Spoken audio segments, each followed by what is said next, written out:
नमस्कार दोस्तों, स्वागत है आपका फिर से एक बार हमारे चैनल वर्ल्ड ऑफ हैप्पीनेस में। तो दोस्तों, बहुत दिन से आपके क्वेश्चन से रुद्राक्ष के ऊपर कि सर रुद्राक्ष वास्तव में है क्या? क्या सच में ये भगवान शिव का आंसू है? और क्या हमें इससे पहनने से कुछ लाभ मिलता है? एस्ट्रोलॉजी में जो बताया जाता है रुद्राक्ष के बारे में, वो कितना सच है और कितना झूठ है? क्योंकि भारत में हजारों सालों से जो है ऋषि मुनि हैं, साधु संत हैं, वो सब के सब आपने देखा होगा कि वो हमेशा रुद्राक्ष की माला अपने गले में धारण करके रखते हैं। और एक माला नहीं, कई कई माला उनके गले में होती हैं। एक मुखी, दो मुखी, चार मुखी, पांच मुखी, छह मुखी, सात मुखी, 14 मुखी तक रुद्राक्ष होता है। फिर इसमें क्या ऐसी खासियत है कि उनको इतनी इतनी मालाएं क्यों पहननी पड़ रही? वो इतनी इतनी मालाएं क्यों पहन सकते हैं? एक मोती डाल लें तो भी उतना ही काम है, इतने ज्यादा मोती पहन लिए तो भी उतना काम है क्या? क्या उसमें कुछ डिफरेंस है? तो बहुत बड़ा डिफरेंस होता है और आज इसकी कंप्लीट चर्चा इस वीडियो में करेंगे। सबसे पहले दोस्तों, मैं आपको पहली जो मिसकंसेप्ट हो रखे हैं जो दुनिया के माइंड में, कि ये भगवान शिव का आंसू है। भगवान शिव का ये आंसू नहीं है। ये बहुत बड़ी भ्रांति है कि भगवान शिव के आंसू जमीन पे गिरा और उससे रुद्राक्ष बन गया। अगर सच मानो तो अगर ऐसा होता भी, तो आपको क्या लगता है कि इतने लाखों साल पहले भगवान शिव का कोई आंसू धरती पे गिरा होगा और उसको क्या इतने बाजार में लाखों की संख्या में क्या वो मिल रहे होते आपको? क्या इतना सस्ता होता भगवान शिव का आंसू, वो भी भारतीय सनातन धर्म के देश में, और वो ऐसे ही किसी को मार्केट में अवेलेबल हो जाता? तो आप बड़े ध्यान से इसको समझिए, क्योंकि आप लोग एक ऐसी स्थिति में होते हो कि आपको कोई भी कुछ भी कहता है तो आपके पास सिर्फ चुनाव करने की ऑप्शन होती है। आपको ये लगता है कि बहुत सारे लोग बता रहे हैं, कौन सही बता रहा है, बस आप उसकी जजमेंट करने की कोशिश करते हो। आप उसको वैज्ञानिक तथ्य से कुछ भी प्रमाण करने की कोशिश नहीं करते। और यही सबसे बड़ा कारण होता है कि हमें अपने धर्म के बारे में जानकारी नहीं हो पाती है। किसी बहुत बड़े एस्ट्रोलॉजर ने या बहुत बड़े गुरु ने कोई बात कह दी तो बस इसका मतलब वो सच होगी। और यही लोग आपकी इस भोलेपन का, आपकी इस अज्ञानता का जो है वो लाभ उठाते हैं और आपको पता नहीं चल पाता कि वास्तविकता में चीजें क्या हैं। तो आज सबसे पहले तो ये बात समझिए कि अगर कोई आपको कहे कि भगवान शिव के आंसू धरती पे गिरे और उससे रुद्राक्ष बना, तो इसको बिल्कुल भी नहीं मानना। उसमें क्यों नहीं मानना, मैं आपको वो भी आपको कारण बताता हूं। पहली बात है कि सनातन धर्म के अकॉर्डिंगली भगवान शिव निराकार रूप हैं। नमामि शमीशान निर्वाण रूपम। जब उन्हें हमारे शास्त्रों ने ही निर्वाण रूप कहा है, तो फिर वो रोएगा कैसे और उसके आंसू कैसे गिरेंगे? जो भगवान शंकर हैं, जो उनके रुद्र अवतार हैं, उनके अश्रु से रुद्राक्ष का पेड़ धरती पे उगा है। शिव जो है और शंकर जो है, ये दो अलग अलग चीजें हैं। शिव निराकार ब्रह्मांड का स्वरूप है, जो महाशून्य है, जिसे शिव कहा जाता है। और शंकर जो है वो आपके और मेरी तरह ही एक शरीर रूप थे, परंतु उन्होंने अपनी साधना से, अपनी शक्ति से, अपनी भक्ति से, अपने ध्यान योग से अपने आप को उस पदवी तक पहुंचाया जिसकी आज पूरा संसार पूजन करता है। तो जब भगवान अपनी गहन समाधि में थे, जब प्योरिटी के हाईएस्ट लेवल पे थे, हमारे बहुत सारे साधक कहते हैं भैया जब हम ध्यान करते हैं, जब हम उस स्टेट में जाने लगते हैं, जब शून्य होने लगता है मन, तो अपने आप आंखों से ठंडे ठंडे आंसू निकलने लगते हैं। वो आंसू क्यों निकलते हैं? ये साक्षात रुद्राक्ष प्रकट हो रहे हैं आपकी आंखों में से। ये आपको इनको धारण करने की जरूरत नहीं होती, वो साक्षात रुद्राक्ष आपकी आंखों से निकल रहे हैं। जो जब आप उस निर्वाण की स्थिति में होते हो, जब आप उस समाधि की स्टेट में होते हो, तो आपकी आंखों से ठंडे आंसू निकलेंगे। तब आपकी आंखों से गर्म आंसू नहीं निकलेंगे। जब आप दुख वाले आंसू निकालते हो ना, जो दुख वाले अक्ष अक्ष बोलते हैं आंसू को, जब दुख, कहीं आपको पीड़ा हो रही है, कोई आपका अपना दुनिया से छोड़ के चला गया और आपके अंदर से वो नकारात्मक आंसू निकल रहे हैं, तो वो आपके और क्या करेंगे, चारों ओर नेगेटिव एनर्जी बनाएंगे। पर जब आपको प्रभु का मिलन हो रहा है, जब आपको भगवान शिव के साथ एकत्व आपका सध रहा है, जब अद्वैत आपका साधन हो रहा है, तो उस वक्त जो आंसू निकलेंगे वो प्रेम के अश्रु होते हैं, वो आनंद के अश्रु होते हैं, वो भक्ति के आंसू होते हैं। तो वो जब आपकी आंखों से स्वतः प्रकट होने शुरू होते हैं, तो मैं वास्तविकता में उसे ही रुद्राक्ष मानता हूं। फिर रुद्राक्ष क्या है उसके बारे में भी अब चर्चा कर लेते हैं। तो जब भगवान शंकर, जिन्हें रुद्र अवतार कहा गया, जब रुद्र के आंख गिरे धरती पर, धरती के कई सारे हिस्सों में भगवान शिव के, उनको भी शिव ही कहते हैं वैसे, क्योंकि शिव के ही वो प्रथम अवतार हैं, तो इसलिए उन्हें शिव शंकर भी कहा जाता है। सिर्फ शिव जो है वो शिवा कॉन्शियसनेस जो है वो निराकार रूप है ब्रह्मांड का, जहां कुछ भी है नहीं, जब सब कुछ समाप्त हो जाता है उसे शिवा कहा जाता है।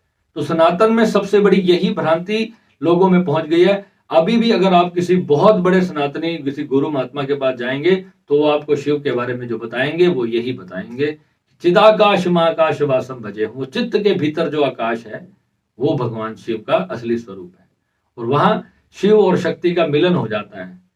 जो अद्वैत साधना है, अद्वैत साधना में भगवान शिव और शक्ति जब एक हो जाते हैं, जो मेल एनर्जी है और जो फीमेल एनर्जी है, जब वो एक होकर के मर्ज हो जाते हैं तो वहां एक ऑर्गेज्म घटित होता है। जी हाँ, वो ऑर्गेज्म कौन सा है? वो आपका इनर ऑर्गेज्म है, जिससे आपका जन्म हुआ। जब आप संभोग में उतरते हो तो एक क्षण का ऑर्गेज्म आपके भीतर घटित होता है, जिसके लिए आप हमेशा ललायित रहते हो कि मुझे मिल जाए। और जैसे ही आप उस पीक को जाते हो और उसके बाद तुरंत आप वापस से नीचे गिरते हो, तो फिर से आपका मन जो है गिल्टी में आ जाता है, तनाव में आ जाता है, डिप्रेशन में आ जाता है कि ये क्या हुआ। और फिर एक दो दिन के बाद फिर आपके भीतर सारी हार्मोनल प्रक्रिया फिर से शुरू होती है, फिर से ऊर्जा जागृत होना शुरू होती है, और फिर से आप उसी स्टेट को नीचे के द्वार से पाने की चेष्टा करते हो। और कुंडलिनी जागृत होने पर यही ऑर्गेज्म आपका सहस्त्रार में घटित होता है, और आपको पता नहीं चलेगा कि वो कहाँ घटित हो रहा है, बस आपके भीतर घटित होगा। उसी को समाधि की स्टेट कहा जाता है। और जब तक वो नहीं घटा तब तक मान लो कि आपको समाधि अचीव नहीं हुई है। ये नहीं है कि ध्यान दो घंटे तक कुंडलिनी जागृत हो रखी है और ध्यान बहुत गहरा लगा हुआ है तो हमने ये मान लिया कि ये तो समाधि की स्टेट है। बहुत सारे लोग इसी को समाधि मान लेते हैं। ये दिस इज नॉट समाधि। समाधि का मतलब वो है कि जहां आप प्रेजेंट तो हो पर आपको पता नहीं है कि वो कौन है, मैं हूं या कौन है। और वहां जो आनंद घटित हो रहा है वो कौन प्राप्त कर रहा है? स्वयं आप वही आनंद हो, वो कोई प्राप्त नहीं कर रहा, वो आनंद स्वयं आप ही हो। तो जब आपका उसके साथ मर्जर हो गया, उस अद्वैत के साथ आप जब एक हो जाते हो तो वो फाइनल स्टेट है। ठीक है, तो जब शिव शंकर समाधि में उस आनंद को प्राप्त करते हैं, उस शिवा कॉन्शियसनेस को, जो परात्पर शिव कहा जाता है, उसे जो परे से परे, जो शिव की अंतिम स्टेट है ना, जो लास्ट स्टेट, द बिगिनिंग जिसको कहते हैं, कि जहां से शुरुआत भी जिसको कहते हैं अनादि है, जिसको जो कभी शुरू ही नहीं हुआ तो खत्म कैसे होगा? जो कहीं शुरू ही नहीं होता तो वो समाप्त भी नहीं होता। तो जो उस स्टेट में जब शंकर पहुंचते हैं तो वहां से जो उनके प्रेम भाव से, जो उनकी आंख से जो ठंडे आंसू निकलते हैं, तो वो धरती पर कहीं आकर गिरते हैं। तो जहां जहां पर वो अश्रु गिरते हैं तो वहां रुद्राक्ष का पेड़ उगा, ऐसी हमारी मान्यता है। परंतु मैं अपने सनातन के ऋषियों की हर बात का सम्मान करता हूं, और उन्होंने जो कहा है मैं ये मानता हूं कि वो अक्षर अक्षर डंके की चोट पे सत्य कहा है। अगर ऐसा उन्होंने लिखा है कि वो भगवान शिव का अक्ष है, भगवान शंकर का अक्ष है, तो वो बिल्कुल सत्य है। क्योंकि हमारे साधु संत जो भारत के रहे हैं, वो जो पौराणिक ज्ञान हमें देकर गए ना, उन्हीं के मार्गों से चल करके तो हम पहुंचे हैं। और आगे की यात्रा आप सबकी मैं चलवा रहा हूं, जो भी मुझे प्राप्त हुआ है मैं आप सबको पहुंचा पा रहा हूं। तो ये मैं कोई अपनी माँ के पेट से लेकर के नहीं आया था, ये उन्हीं भारतीय संतों का दिया हुआ ज्ञान था, उनके द्वारा दिए गए शास्त्र थे। भगवत गीता हमें भगवान श्री कृष्ण की माध्यम से प्राप्त हुई। अगर मैंने अपने जीवन काल में भगवत गीता ही स्टडी ना की होती तो मैं ये समझता हूं कि मैं जीरो पे खड़ा रहता और मंदिरों में घंटियां ही बजाता रहता और मुझे कुछ भी प्राप्ति ना होती, और ना ही मैं आपको कुछ दे पाता। अगर आज मैं आपको कुछ दे पा रहा हूं तो धन्यवाद करो उन संतों का, जिन्होंने ऐसे शास्त्र दिए जिसके कारण, जिसे पढ़ करके हमने समझा और हम आपको समझा भी रहे हैं। तो धीरे धीरे सारे संतों का कार्य केवल इतना ही है, हम सब दोस्तों भाइयों का, सभी का कार्य यही है कि हम अपने धर्म को आगे लेकर के बढ़ें और इनके प्रति जो भ्रांतियां समाज में हैं उनको दूर करके सत्य की रोशनी में उसको लेकर के आए। तो जो रुद्राक्ष है, जो वो पेड़ उगता है भगवान शंकर के अश्रु से, तो उसमें फल निकलते हैं, उस फल में न जाने बहुत सारे जो हैं उस पेड़ में रुद्राक्ष के फल उगते हैं, और उस फल को जब छीलते हैं, उसको काटते हैं, तो उसके अंदर से रुद्राक्ष का मोती निकलता है। फिर रुद्राक्ष कई प्रकार के अलग अलग निकलते हैं। परंतु दोस्तों, जब ये चीजें कमर्शियलाइज होना शुरू होती है ना, तो वहां पर भारत में हर चीज की मशीनरी आ जाती है। हर चीज की मशीनरी यहाँ पर बहुत जल्दी बना ली जाती है, और फिर आपको वही सारी चीजें बेची जाती है। तो इसमें समझने की बात यह है, फिर यहां से दौर शुरू होता है असली रुद्राक्ष और नकली रुद्राक्ष का। मैं कहता हूं, आपको बहुत महंगे वाले रुद्राक्ष पहनने की आवश्यकता ही नहीं है। आप सिंपल गणेश मुखी रुद्राक्ष पहनिए, जो आपको आसानी से 1500-2000 रुपए में बहुत अच्छे वाला मिल जाता है, बहुत बेटर क्वालिटी का कहीं से भी मिल जाता है। तो वो नहीं पहन सकते, एक मुखी पहन लीजिए। थोड़ा और अच्छा बजट है आपका, 13 मुखी पहनिए, 14 मुखी पहनिए, वो आपकी जेब के अनुसार है। आप सस्ते से सस्ता पहनिए, 5 मुखी पहनिए, 6-7 मुखी पहन लीजिए, 6 मुखी पहन लीजिए, 3 मुखी पहन लीजिए, 1 मुखी पहन लीजिए, वो आपके ऊपर है। सभी के सभी का कार्य जो है, थोड़ा सा किसी की ऊर्जा कम और किसी की ज्यादा, जैसे सारे जिन लोगों ने इनके ऊपर रिसर्चेस किए हैं वो लोग ये बताते हैं। परंतु मुद्दे की बात क्या है, रुद्राक्ष करता क्या है। अब समझने की बात यह है कि आपकी बॉडी के चारों ओर एक ऑरा मंडल होता है। अगर आपने रेकी साइंस को अच्छे से स्टडी किया है तो आप समझ सकते हैं, जितने भी रेकी के स्टूडेंट्स हैं या रेकी के मास्टर्स हैं, वो इस बात को बहुत अच्छी तरह जानते हैं कि हमारे चारों ओर एक ऑरा होता है, और इस दुनिया की हर वस्तु का एक ऑरा होता है। कोई भी वस्तु हो, उसके चारों ओर एक एनर्जी का मंडल है, उसको आभा मंडल बोलते हैं रेकी की लैंग्वेज में। उसमें 7 अलग अलग कलर होते हैं, जो हमारे चक्रा के रंग होते हैं। जो हमारे चक्रा के कलर्स होते हैं वो हमारे ऑरा में होते हैं। अब कोई रुद्राक्ष तो ऐसा है जो आपके ऑरा को पूरी तरह से व्हाइट कर देगा, यानी कि जो आपको व्हाइट एनर्जी से भरपूर कर देगा, तो ऐसा भी रुद्राक्ष है। और ऐसा भी रुद्राक्ष है जो किसी पर्टिकुलर एनर्जी को बढ़ाएगा और किसी पर्टिकुलर एनर्जी को कम करेगा। और रुद्राक्ष का जो मेन कार्य है वो बिल्कुल ऐसे ही है जैसे आप अपने घर में गूगल की धूप जलाते हो ना, तो अगर आपको पंडित जी कहते हैं कि गूगल के धूप जलाने से नकारात्मक ऊर्जा आपके घर से बाहर चली जाती है, परंतु जब आप घर से बाहर जाते हो तो वहां तो बहुत सारी नकारात्मक ऊर्जा है। तो आपको कहते हैं कि गले में रुद्राक्ष धारण करो, या अपने हाथ की कलाई पर धारण कर लो, कहीं भी धारण कर लो। हमेशा उसको अपने मूलाधार या स्वादिष्टान चक्र से ऊपर की तरफ पहना जाता है, उसको नीचे नहीं पहनना होता, यानी कि पैरों में या कहीं नहीं बांधना होता, जेब में भी नहीं रखना है उसको। आपको इसको पहनना है कंठ में ही, सबसे उत्तम जो है वो कंठ में ही पहनना है, और फिंगर रिंग में कभी नहीं पहनना। रिंग में डालना अनकंफर्टेबल भी होता है और पहनना भी नहीं है, क्योंकि ये हमारे अनाहत चक्र से जितना स्पर्श करेगा उतना ही अच्छा इसका जबरदस्त रिजल्ट आता है। और हमेशा इसको अपनी शर्ट या टी शर्ट से आप ऊपर की तरफ, बाहर की तरफ निकाल करके रखें। आप इसको अंदर छुपा कर ना रखें, अगर आप इसको नियमित रूप से धारण करते हैं। सबसे पहली बात तो ये है कि आपको साक्षात उस अनंत के साथ एक होना है, जो आपके स्वतः ही रुद्राक्ष प्रकट हो। तो वो ऐसे हैं, सबसे बड़े गारंटीड हैं वो जो रुद्राक्ष होंगे, जो आपके भीतर, जो शिव के साथ जब आप एक हो जाओगे, तो जो वो रुद्राक्ष आपके निकलेंगे, अपनी आंखों से स्वयं निकलेंगे, तो उससे ज्यादा प्योरिटी और किसी चीज की है नहीं। तो बाकी तो कोई भी आपको देगा, वो कहेगा मेरा बहुत गारंटीड है, वहां से ओरिजिनल मिलता है, यहां से मिलता है, थाईलैंड से मिलता है, कहीं से भी मिलता है। उसमें शायद 1% किसी ना किसी का झूठ होगा। अब मैं भी कहीं से मंगा करके दूंगा, तो हो सकता है वही मुझे ठग ले, तो मुझे किसी का क्या भरोसा। अगर वही मुझे कोई नकली चीज दे देता है तो मुझे कैसे पता चलेगा। तो मैं तो केवल इतनी ही बात का प्रचार करता हूं कि रुद्राक्ष वो जो आपके स्वयं भगवान रुद्र जागृत हो जाएं और तुम्हारी अखरों से वो आंसू निकले, तो वो असली रुद्राक्ष है। वो तुम ही जब शिव हो जाते हो तो वो शिव का अक्ष जो निकलता है वो वास्तविक रुद्राक्ष है। तो दोस्तों, समाधि की स्टेट से ऊपर किसी चीज पर इतना ज्यादा बिलीव मत करना। चाहे मेरा खुद का बिजनेस हो किसी भी चीज का, परंतु मैं आपको सच जरूर बताता हूं कि कोई भी चीज है आपको फायदा 101% देगी, परंतु ध्यान से ऊपर, समाधि से ऊपर ये चीजें आपको लाभ नहीं दे सकती। इनका लाभ इसलिए है कि आप जितनी ये चीजें अपने आसपास रखते हो, जैसे कि कोई यंत्र है माँ के, जैसे कि श्री यंत्र है, मेरु यंत्र है, जितने भी हमारे ग्रहों से रिलेटेड जो स्टोन्स हम पहनते हैं, मैंने भी पहना हुआ है, तो ये सब चीजें क्या है, नेगेटिव एनर्जी को हमारे से दूर रखने का कार्य करती हैं। अब इसको ऐसे समझना है, जैसे हम रोड पर कार चला रहे हैं, हम बहुत बढ़िया ड्राइव कर रहे हैं, 70-80 से ज्यादा हमारी गाड़ी की स्पीड हम लेकर ही नहीं जाते, बहुत आराम से जा रहे हैं, और कोई और आया पीछे से, उसने फुल ड्रिंक कर रखी है और उसने आगे हमारी गाड़ी ठोक दी।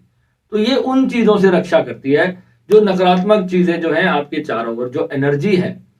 आप ऐसी जगह पे पहुंचते ही तब हो जब आप नकारात्मक ऊर्जा के संपर्क में हो।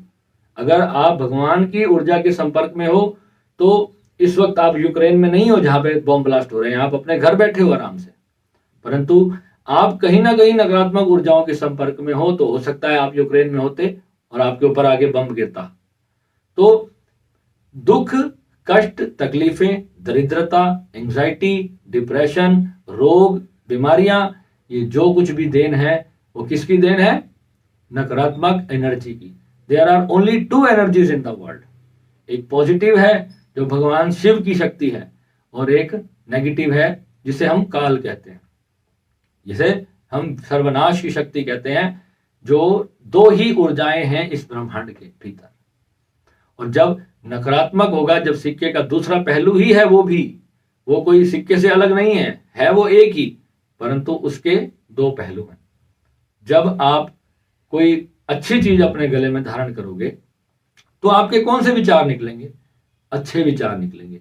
और जब आप कोई चीज को सिद्ध करके पहनते हो, तो सिद्ध करके पहनने का क्या मतलब है? जब किसी भी वस्तु को, रुद्राक्ष को या किसी यंत्र को बहुत अच्छे से, पूरे विधि विधान से जब आप ऊर्जान्वित करके उसको मंत्रवत सिद्ध करके जब धारण करते हो, या अपने घर में या अपने व्यवसाय स्थान में उसको स्थापित करते हो, तो जब जब आप उसके संपर्क में आओगे, स्वतः वो मंत्र जागृत होता है और ज्यादा पॉजिटिव शक्ति का संचार करता है। और जब साथ साथ आप उसकी साधना करते हो तो ही उसको फल प्राप्त होता है। अब सबसे बड़ा सीक्रेट तो यही है, अगर आप यंत्र भी रखते हो और अगर आप रुद्राक्ष भी धारण करते हो, कोई मोती भी पहनते हो, जब उसके साथ आप उसको ऊर्जान्वित करते नहीं रहोगे तो वो डेड हो जाएगा, कोई भी वस्तु है। इसलिए चमत्कारों पे बिलीव मत करो। बहुत सारे लोग हैं आजकल, बाबा महाराज, जो पूरे चमत्कार दिखा रहे हैं, और जब मीडिया जब घुसता है ना कहीं पर जाकर के, तो तब जाके वो चमत्कार का भांडा फोड़ते हैं, तब उनको पता लगता है कि ये सब फ्रॉडबाजी चलती है। तो हर चीज के पीछे दोस्तों आपको गहराई में जाके अंदर से उसको रिसर्च करना है। मैं हमेशा हर वीडियो में बोलता हूँ और इसमें भी आपको बोल रहा हूँ। तो आई होप आज आपको रुद्राक्ष के बारे में समझ आया होगा। तो अब असली रुद्राक्ष को पाना है या नकली रुद्राक्ष के पीछे भागते रहना है, ये चुनाव सिर्फ और सिर्फ आपका होगा। साधना ही केवल मार्ग है। और ये सब जो बिजनेसमैन लोग हैं, इनसे आपको थोड़ा सा सावधान रहना होगा, क्योंकि दोस्तों ये आपको एक माला पहना करके आपको कह देंगे ठीक है, अब आपको ध्यान करने की जरूरत नहीं है, बस आपने ये पहन लिया, अब सारी कृपा सब भगवान अब आपके गुलाम बन जाएंगे, अब आप जो मांगोगे ऊपर से आगे आपके घर में आ टपकेगा। रॉन्ग, कभी भी ऐसा नहीं होगा। साधना ही मार्ग है। मैं बार बार कहता हूं, ध्यान साधना के बिना, गुरु की कृपा के बिना, योग के बिना कभी भी परमात्मा नहीं मिलता है। और ये जीवन बीतता चला जा रहा है और रोने धोने से कुछ नहीं होगा। आपको शिव की भांति चट्टान की तरह, जैसे शिव भगवान यूं करके बैठते हैं ना पहाड़ के ऊपर, वो पहाड़ एक सिंबल है कि ऐसे पहाड़ के ऊपर बैठ जाओ पहाड़ की तरह, और पूरे संकल्प के साथ आप अपनी साधना को संपूर्ण करो। होने दो, फिर जो होता है, मृत्यु आती है, आ जाए, देखी जाएगी। आज जो भी होगा केवल और केवल साधना से फल होगा। और बाकी जो जीवन है, बाकी दिन के 20 घंटे 18 घंटे बहुत है लोगों की सिर खपाई करने के लिए। बहुत सारे लोग आपकी आलोचना करते होंगे, आपका मजाक उड़ाएंगे, आप पर हंसेंगे, हंसने तो, परंतु जिस दिन आपको कुछ प्राप्त होगा ना, उस दिन वो बेचारे अपने आप को रोएंगे कि हम इस इंसान पर हंसते थे। मेरा समाज एक वक्त मुझ पर बहुत हंसता था कि क्या ये बाबा बन गया, कहाँ ये दूसरे ट्रैक पे चला गया, अपने परिवार की चिंता नहीं है इसको, कोई घर बार की चिंता नहीं है, बिजनेस की चिंता नहीं है। और देखो भोलेनाथ ने डमरू बजाया तो कैसा बजाया। तो जब भोलेनाथ का दामन पकड़ लिया तो क्या वो किसी को, अपने भक्त को कभी भूखा मारेगा क्या? भोलेनाथ हमेशा अपने भक्तों के साथ रहते हैं, और वही है चिदाकाश महाकाश वासम भजे हम। तो वही का बोलने का अर्थात केवल इतना ही है कि वो एक है, आप मैं वो सब उस एक से पैदा हुए तत्व हैं। तो फिर जो भी चीजें हैं नेगेटिव है या पॉजिटिव है, वो सब कहाँ है, वो आप ही हो। तो फिर कौन सी चीज आपको नकारात्मकता देगी और कौन सी पॉजिटिव देगी, इसका भी पूरा त्याग दो मामला, और अपने भीतर उस स्वयं उस असली सत्य को जागृत करो। वही सबसे बड़ी पूंजी है, वही सबसे बड़ी कमाई है। ठीक है, आई होप आज आपको रुद्राक्ष का पूरा मामला समझ आ गया होगा। अब इस भ्रांतियों से ऊपर उठ करके अपनी साधना को करेंगे। ठीक है, ब्लेस यू, नमः शिवाय।